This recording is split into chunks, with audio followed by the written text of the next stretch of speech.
Hello guys, kamusta po kayo? Pakita ko lang po itong aking bagong dating na mga deliver.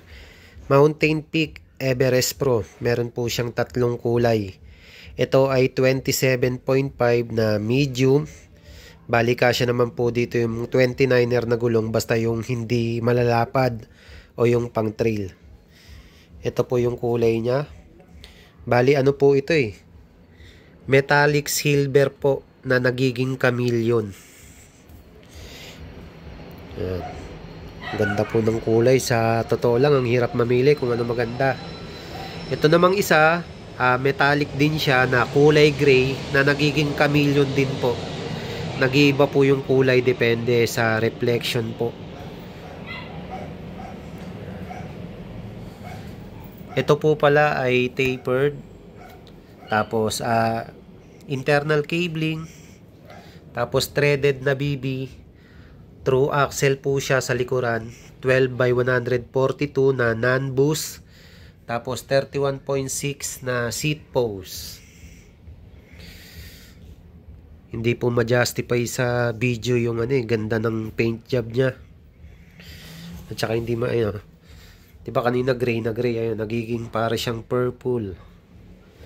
Tapos may mga angulo din na medyo nagiging para siyang may pagka-green dito sa kabila.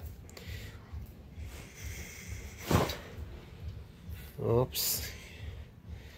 Hindi masyado ma-justify sa video guys. Pero nagbabago po siya ng kulay. Ito ganun din.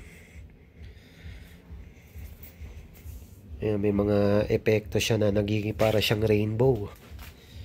Tapos ito po, syempre, yung matte black. Kulay uling po siya.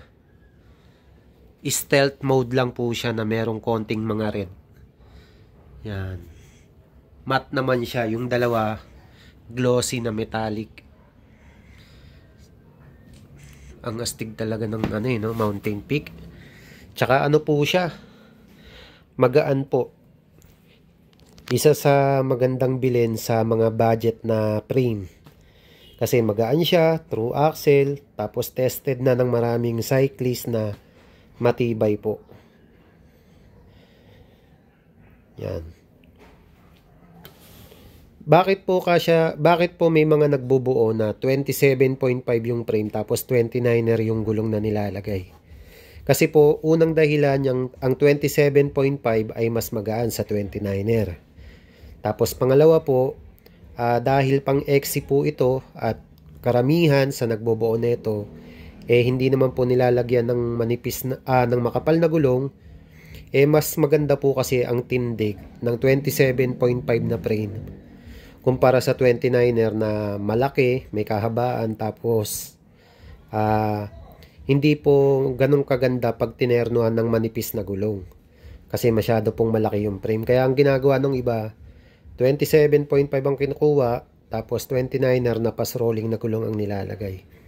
Kumbaga, mas proportion po siyang tingnan. Kung gets na po yun ng mga nakakaintindi sa geometry ng 29er at 27.5. Yan, PM nyo lang po ako. Hanapin nyo lang ako sa marketplace o kaya sa Facebook. OB. Bahala na kayo maghanap. Tapos yan, may mga kinesis frame din po tayo. Nagbobuo din po ako dito ng bike. Mga SRAM, tsaka yung gawan natin ng video yung tangke na hub na pinakamabenta sa akin. Araw-araw nakakailang peraso po ako niyan. Ito disclaimer ng tangke na hub. Oops, natutumba pa. 6 pouls na 3 teeth. Halagang 1,050 pesos lang po. So guys, yan lang. Naisipan ko lang gawa ng video. Bye-bye po.